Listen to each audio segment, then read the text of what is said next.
네, 안녕하십니까. 국민의힘 박충건 의원입니다. 오늘 서해 공무원 피격 사건 관련해서 1심에서 무죄가 나온 것에 관하여 검찰이 오늘 마지막 항소를 할 수 있는 마지막 날입니다.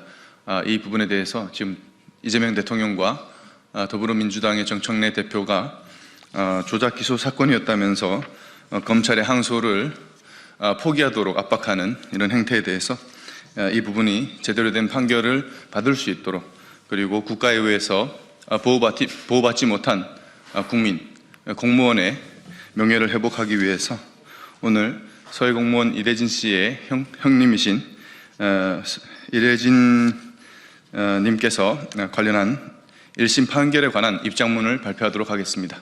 안녕하십니까. 존경하는 국민 여러분, 그리고 언론인 여러분, 21대 국회의원 홍석준입니다. 오늘은 서해 공무원 피살 사건 관련해서 검찰이 꼭 항소를 하도록 항소 촉구하는 기자회견을 형님이신 이래진 대표, 특히 또 이 사건을 처음부터 담당한 김기윤 변호사와 기자회견을 하기 위해서 이 자리에 섰습니다. 잘 아시는 것처럼 지난 2020년 9월달 우리 대한민국 국민이, 그것도 공무원이 서해를 표류하다가 북한군에 체포되고, 그리고 심지어 사살되고 소각되는 천인공노할 짓을 저질렀습니다. 그런데 당시에 문재인 정부가 이를 은폐하고 심지어 월북몰이까지 하였습니다. 이런 점이 나중에 들통나서 유가족을 비롯해서 수많은 국민들이 분노를 하였습니다. 저는 2022년 9월달 여기 계신 이래진 대표와 함께 미국에 가서 미국 의회에 많은 상하 의원들을 만나서 이 문제를 상의를 하고, 특히 뉴욕 북한 대표부에 가서 항의 방문도 하였습니다. 지난주 일어났던 1심 판결은 도저히 이해할 수 없는 판결이었습니다. 판결문에는 증거가 부족하다, 그리고 이 은폐와 특히 월북몰이에 대해서 확실한 판단, 확정적인 판단이 아니라 잠정적인 판단이었다. 이거 국어 시험도 아니고 희한한 판결을 하였습니다. 이 점에 대해서 당연히 검찰에서 항소를 해야 됩니다. 왜냐하면 지금 증거 부족을 법원에서, 1심 법원에서 문제를 삼았는데, 지금 대통령 기록물법에 의해서 지금 검찰의 증거가 기본적으로 제한될 수밖에 없는 구조입니다. 그럼에도 불구하고 지금까지 드러난 증거만으로도 당시 문재인 정부 검찰이 은폐를 하고, 특히 월북몰이를 하였다는 것은 명백함에도 불구하고 이 문제에 대해서 항소심에서 다툴 수 있는 기회 자체를 포기를 하면서 박탈하는 것은 천인공노할 짓이자, 특히 검찰의 어떤 존재 이유에 대한 기본적인 어떤 부정이기 때문에 두고 검찰로서는 흑역사로 기록될 것입니다. 그렇게 된다면 강력하게 고발 조치 등을 할 것을 다시 한번 이 자리에서 천명을 하면서 반드시 항소를 할 것을 촉구합니다. 예, 서해 피살 공무원 유족 변호사 김기윤 변호사입니다. 서해 피살 사건에서 검찰의 항소를 요구합니다. 북한군에 의해 죽을 때까지 아무 구호 조치를 하지 않았던 고위 공직자에 대한 기소는 이상한 논리 기소가 아닙니다. 국가가 자국민의 생명을 보호하고 구조할 책임을 방기한 점을 이유로 법적으로 문제 삼은 정당한 기소입니다. 대한민국 헌법은 모든 공무원에게 국민의 생명과 안전을 보호할 의무를 부여하고 있습니다.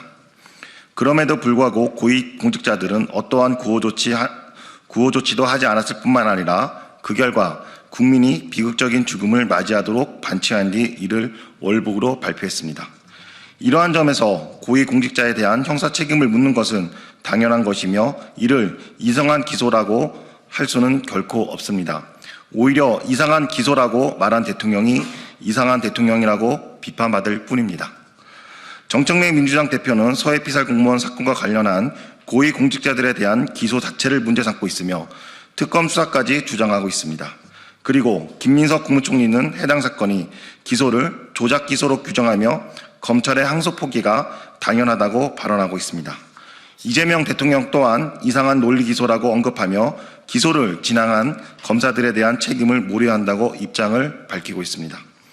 이러한 발언들은 모두 피해자 중심이 아닌 피고인 중심의 인식에 기초한 것으로 피해자의 죽음과 국가의 구조 실패에 대한 책임 규명이 아니라 검찰에 대한 고위공직자인 피고에 대한 항소를 포기하려는 압박입니다. 대통령을 비롯한 국무총리, 국회의원은 누구보다도 앞장서서 국가기관이 우월적 지위에서 국민이 이임한 권력으로 피해자가 억울하지 않도록 해야 합니다. 그럼에도 불구하고 대통령과 국무총리, 국회의원이 국민으로부터 이임받은 권력을 피해자가 아닌 고위공직자인 피고인들을 옹호하는 방향으로 행사하고 있습니다. 이 같은 항소 포기의 기류에 박차루 서울중앙지검장은 수사, 공판, 차장, 부장검사의 항소 의견과 반대로 더 분석하라는 취지의 지시를 한 것으로 알려져 있습니다. 이러한 항소 포기 압박은 피해 유족에게 또 다른 국가적 폭력이며 명백한 2차 가해에 해당합니다. 검찰의 항소 포기는 국가가 자국민의 생명과 존엄을 보호해야 할 책임을 스스로 포기하는 것일 뿐만 아니라 피해 유족에게 또 하나의 상처가 남기는 것이며 유족들이 수년간 진실규명을 위해 겪어온 고통을 국가가 다시 되풀이하는 것과 다름이 없습니다. 유족의 간절한 항소 요청에도 불구하고 오늘까지 검찰에서 항소하지 않을 경우 추가 검토를 지시한 박철호 서울중앙지검장과 항소 포기를 언급한 김민석 국무총리에 대해 공수처에 직권남용 혐의로 고발합니다. 설사 이재명 정부의 공수처가 무혐의 처분을 하더라도 현 정부가 끝난 후 재차 고발해 반드시 직권남용 혐의로 법의 심판대에 세우겠습니다. 앞으로 국제인권기구 원비어 가족분과 연대하여 이 사건을 단지 국내적 이슈로만 남게 하지 않고 국가가 자국민을 보호하지 못한 책임, 진실 왜곡 및 은폐 문제를 국제사회가 공론화할 수 있도록 할 예정입니다. 2022년 9월 17일 유족은 미국에 가서 오토 원비어 가족의 어머니와 아버지를 만나 서로 피해 경험을 나누면서 북한에 대한 책임 취급을 위한 연대를 논의한 적이 있습니다. 이에 원비어 가족들에게 다시 한번 연락해 이재명 정부에서 서해 피살 공무원 사건과 관련해 자행되고 있는 일들을 상세히 알려 국제적 도움을 요청할 것이며 또한 트럼프 대통령 앞으로 서신 전달 및 트럼프 대통령과의 만남 또한 주선을 요청할 계획입니다. 그리고 2022년 9월 3일 서울 유엔 인권사무소에서 만났던 유엔 인권 특별보고관인 엘리자베스 사문을 다시 만나 현 정부에서 자행되고 있는 피해 유족에 대한 2차 가해 행위를 알릴 계획이며 현 정부의 가해 행위를 유엔 총회 등에서 피해 유족이 직접 발언할 수 있도록 요구할 계획입니다. 끝으로 이재명 대통령에게 세 가지를 요청합니다. 첫째, 북한에 진상규명을 해달라고 공동조사를 요청해 주시기 바랍니다. 북한과 공동조사가 진행되지 않아 북한군이 해수부 공무원을 왜 죽였는지 그 실체를 아직까지 알지 못합니다. 따라서 이재명 대통령께서 북한에 대한민국 국민을 왜 죽였는지를 공동조사해달라고 요청해 주시기 바라겠습니다. 둘째, 북한에 의해 죽임을 당한 서해 피살 공무원의 유족은 북한을 상대로 손해배상 청구 소송에서 승소했습니다. 서해 피살 유족뿐만 아니라 제2연평해전 피해자, 국권포로 또한 북한을 상대로 소송에 승소했지만 아직까지 북한으로부터 피해 회복을 한 푼도 못 받고 있습니다. 김정은 위원장과 북한군 때문에 생명과 삶이 망가진 대한민국 국민을 위해 이재명 대통령께서 김정은 위원장에게 저희가 승소한 판결을 보내 하루빨리 피해 회복을 하도록 요청해 주십시오. 우선 정동영 통일부 장관과 면담 요청을 통해 저희가 승소한 판결문을 전달하도록 하겠습니다. 셋째, 해수부 공무원이 북한군에 의해 죽임을 당할 때까지 문 전 대통령이 각 부처에 어떤 보고를 받았고 각 부처에 어떤 지시를 내렸는지를 알기 위해 정보공개 청구 소송을 하였고 결국 승소했었습니다. 그러나 문재인 전 대통령은 퇴임하면서 비공개 대통령 지정 기록물로 지정했습니다. 이에 따라 유족은 문 전 대통령이 국민의 생명을 위해 뭘 했는지 아직까지도 모르고 있습니다. 이에 따라 이재명 대통령께서 문 전 대통령에게 비공개 대통령 지정 기록물을 지정한 정보를 봉인 해달라고 요청해 주십시오.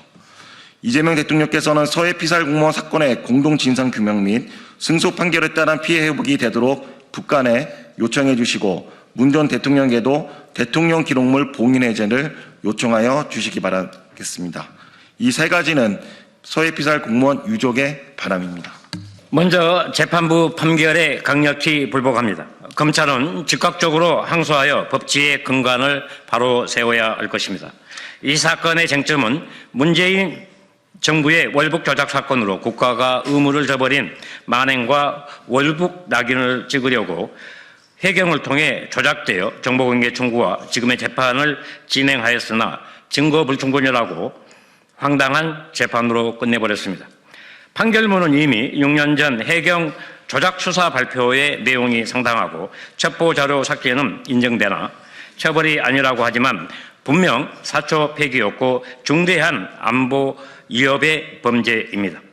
윤석열 정부에서 밝힌 해경의 조작과 감사와 수사 내용을 불인정한다면 문재인 정부의 수사 발표 왜곡 은폐를 바로잡아주는 것도 이재명 정권의 할 일입니다. 이는 이재명 대통령이 말해온 국가의 책임인데 회피하면 안 됩니다. 헌법 3심 제도를 배제하고 덮으려는 수작을 대통령과 총리, 여당 대표까지 나서서 국민에게 무엇을 하겠다고 하는 것입니까? 본 사건의 쟁점은 국가가 국민의 생명을 외면했던 범죄를 단죄하는 것인데 증거 불충분이라는 이유로 덮을 수 없습니다. 가장 추악한 범죄가 범죄를 조작 은폐하며 면죄부를 받으려 자행한 민주당의 민낯을 전 국민에게 보여준 서해 피격 사건의 2차 가해입니다. 하지만 판결에 상당한 의문점과 실체적 진실을 밝혀야 하는 법원의 노력이 범죄자들의 무죄에 쏠려 있었고 증거 불충분이라는 논리로 덮어주려는 절차였습니다. 재판부의 강조 사항이라며 쟁점으로 다뤄야 할 월북의 판단을 비껴갖고 해경의 조작, 은폐 발표와 수사의 증거 불충분이라는 면죄부를 줌으로써 잘못된 국가 권력과 망가진 사법의 시스템을 결합한 만행으로 규탄합니다. 6년의 세월 동안 증거들이 차곡차곡 넘치게 생성되었음에도 불충분하다는 재판부 스스로가 공정하지 못했다는 것이 결과로 입증되었습니다. 저들에게 수사 결과에 오류를 범한 증거가 있었고 발표 과정도 충분한 증거들을 만들어 왜곡했음에도 얼마나 많은 증거를 만들어야 범죄로 인정한다는 것인지 사법부 스스로 반성해야 할 것입니다.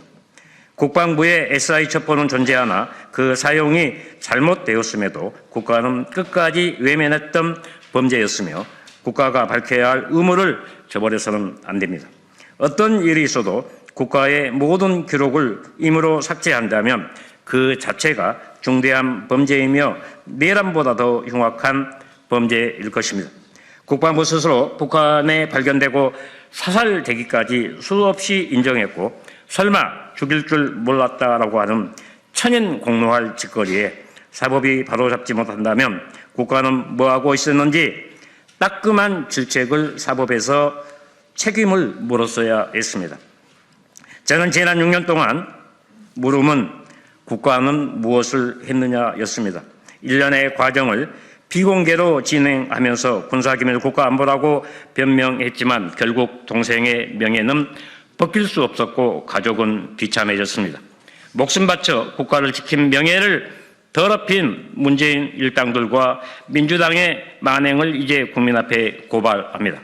첫 번째 들었다는 첩보는 존재하나 국가와 송환 의무는 애매하고 그 과정에서 김정은 전통문은 있었고 문재인은 국민에게 거짓말했습니다.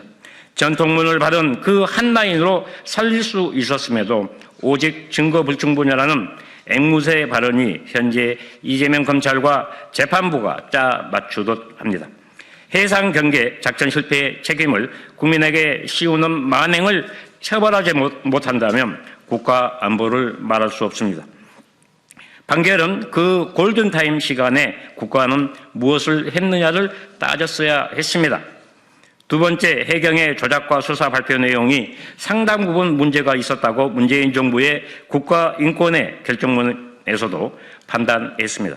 판결문에 횡다와 구명동의를 거론했는데 부유물과 횡다로 증거 부족이 아닌 판결의 오류를 범했습니다. 중국어 간자체 구명동의는 동생이 죽기 전 6시간 전으로 조작 은폐의 가장 명백한 증거였고, 팔에 붕대가 감긴 내용은 당시 동생의 처참한 상황을 말해 줍니다. 한국 성급협회가 인정한 장비만 관용 선박에 배치돼야 하며 팔에 붕대가 감긴 사실은 결정적 증거가 되는데 언급조차 안 하고 법정 장비를 멋대로 판단했습니다. 세 번째, 국가인권의 결정문과 감사원 감사에서 밝혀진 내용을 보노라면 분명한 문제가 있다고 판단했으며, 안보장관 회의 직전에 해경의 안보라인 3곳의 전화도 누구의 지시였는지 밝혀야 합니다. 구명동의의 간자체와 팔에 붕대가 감긴 것은 무엇이며, 해경청장이 말한 나는 안 본 걸로 할게, 이 말은 가장 중요한 결정적 증거 조작이며 구조가 절실했던 골든타임 6시간 전입니다. 진짜로 증명해야 할 내용은 다 빼버리고 조작이 진실이라고 말하는 사법적 판단에 비겁하다 생각합니다. 네 번째, 재판도 하지 않았는데 민주당 의원들은 저를 찾아와 호남인이 같은 편이라며 월북 인정하라 했는데 이 또한 범죄가 아닙니까? 이렇듯 밝혀야 할 내용이 많은데 이 정권은 뭐가 두렵고 뭐가 급해서 덮으려 합니까? 다섯 번째, 윤석열 정부가 감사원 통해 밝힌 내용이 팩트였음을 분명히 핑계로 은폐하는 게 아니겠습니까? 저는 이렇게 제안합니다. 문재인, 박지원, 서훈, 서우, 김홍희, 윤성현, 노은채 그리고 민주당 6인의 의원들을 22.9도 수원에서 반소매 있고 30시간 입수하고 6시간을 그 횡단로 끌고 다니는 실증을 해야 할 것입니다. 그래야 판결에 적법성이 있지 않겠습니까? 정청래는 서해 피살 공무원 사건과 관련한 기소 자체를 문제 삼으며 특검 도입을 주장하고, 김인석 총리는 해당 사건의 기소를 조작 기소라 했습니다. 검찰은 항소 포기를 하라고 겁박하고 이재명 대통령 또한 이상한 기소라 언급하며 기소를 진행한 검사들에 대한 책임을 물어야 한다 시부리고 있는데, 문재인 해경의 조작 거짓 수사 발표에 답하는 것이 먼저입니다. 검찰은 즉각 항소하여 실체적 진실을 밝히고 어린 조카의 한을 풀어주시기 바랍니다. 사법은 범죄자들 살인의 가면을 벗겨서 해안의 눈물을 닦아주시고 검찰의 존재 이유를 확립하시기 바랍니다. 그 어린 피눈물을 외면한 권력이라면 그 또한 범죄가 될 것입니다. 감사합니다.